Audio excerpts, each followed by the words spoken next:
You ever had those people, man, the ones who try to push your buttons? They're everywhere. But you know who they don't mess with? The Sigmas. Because a Sigma male, he sees right through that bullshit. Manipulators are like parasites. They need a host, an emotional reaction to latch onto and control. But a Sigma, he's cut from a different cloth. Independent, self-reliant, doesn't need validation from anyone. The Sigma's secret weapon? It's not some alpha male dominance crap. It's silence, it's indifference. By not engaging, the Sigma takes away all the manipulator's power. Think about it. How do these manipulators operate? They push your buttons. They try to guilt trip you, scare you, make you feel less than.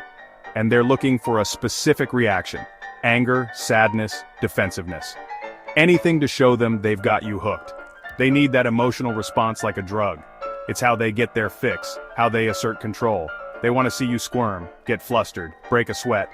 But here comes the Sigma. Cool, calm, collected. He knows that any reaction, positive or negative, just gives the manipulator more ammunition.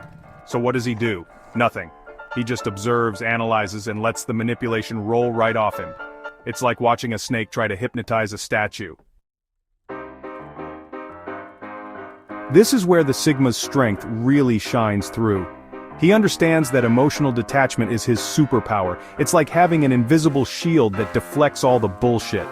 The manipulator throws their little jabs, but it's like trying to grab smoke. Imagine trying to win an argument with someone who doesn't argue back. It's infuriating, right? That's the power of the Sigma's non-reaction. He's not playing the game, so the manipulator can't win. The Sigma doesn't try to overpower the manipulator, he just flows around them. And the more the manipulator tries, the more frustrated they get. They're used to getting a rise out of people. But with the Sigma, it's like hitting a brick wall. Chapter 3. Why Less is More. The Art of Silence and Indifference.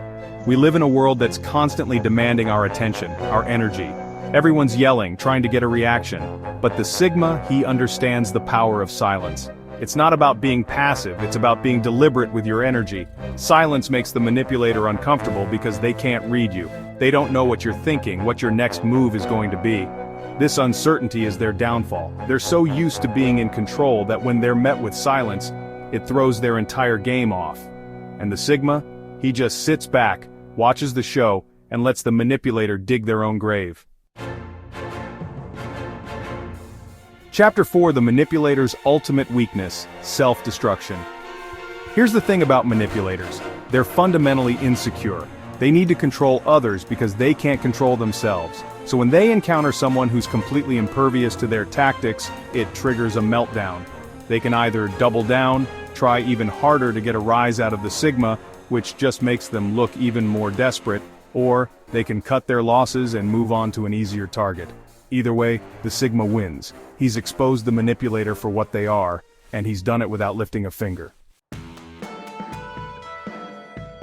Outro: the Sigma's silent victory. So remember folks, when it comes to dealing with manipulators, less is more. The less you engage, the more power you have. Stay calm, stay observant, and watch them crumble under the weight of their own bullshit. You don't have to stoop to their level. Just be water, my friends. The Sigma doesn't fight for control, he simply denies them the game.